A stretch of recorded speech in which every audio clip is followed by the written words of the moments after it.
house, every Arizona homeowner's best friend.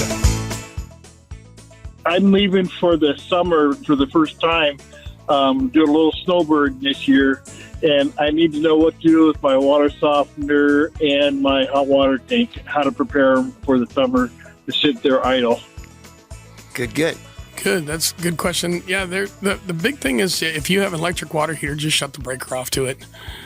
Soft water heater, you can put those in bypass and go ahead and unplug them. They have little valves on the back of them and that literally describe, any water softener will have a bypass system of some sort that you can bypass it, that you don't need to have it so that it's constantly working while you're in the summer.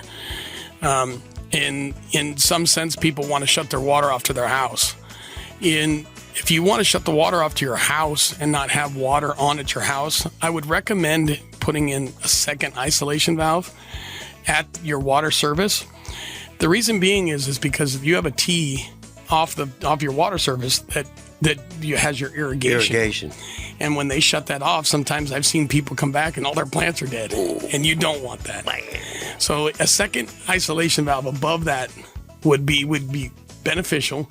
Shut that isolation valve off, leave that water to your plants, and then you'll have a peace of mind when you're gone for a full summer. But you keep those plants healthy. And then there's always kind of a protocol for when you come home. Yeah. I mean, you've had that water unmoving, unstirred for 4 or 5 months in your water heater, in your RO tank. Yes.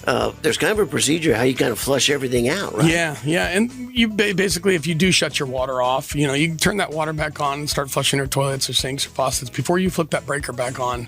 Or gas, say you have a gas water heater. Yeah. It has a vacation mode. You can literally spin the dial to a vacation mode and shut that thing off, and it will just leave that little pilot light going, but it will not fire when you're going. Rosie on the house, every Arizona homeowner's best friend.